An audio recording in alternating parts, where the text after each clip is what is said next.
আমরা পরীক্ষা দিলেই ফেল করি, আর ফেল করব না কেন? কারণ আমরা তো পড়ার সময় পাই না।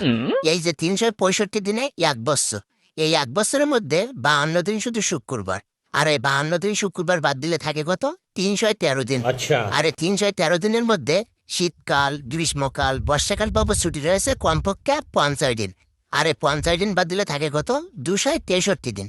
এর মধ্যে আমরা প্রতিদিন ৮ ঘন্টা করে যদি ঘুমাই, তাহলে ১২২ দিন চলে যায়। তাহলে আর থাকে কত? ১৪০ দিন।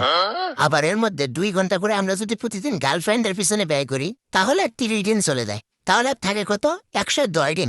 আর ১০০ দিনের মধ্যে আমরা প্রতিদিন যদি ১ ঘন্টা করে খেলাধুলার পেছনে ব্যয় করি, তাহলে ১৫ দিন চলে যায়। তাহলে আর থাকে কত? ৯৫ দিন।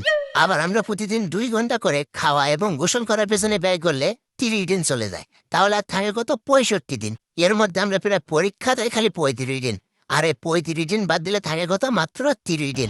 এর মধ্যে আবার ঈদ আছে, বিভিন্ন উৎসব আছে, কনসার্ট আছে, বাবদ ২৫ দিন চলে যায়। তাহলে আর থাকে কত? মাত্র ৫ দিন।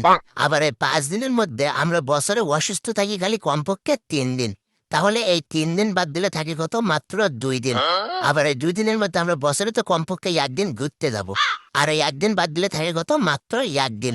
এখন অনেকেই ভাবতে পারে, তাহলে আমাদের হাতে ১ দিন পড়ার সময় থাকে, তাহলে জন্মদিন কোথায় যাবে? এই জন্মদিন পালন করতেই তো ১ দিন চলে যায়। মানে আমাদের হাতে পড়ার সময় থাকে না। আর পড়ার সময় থাকে না বলে আমরা পরীক্ষায় ফেল করি, ঠিক আছে?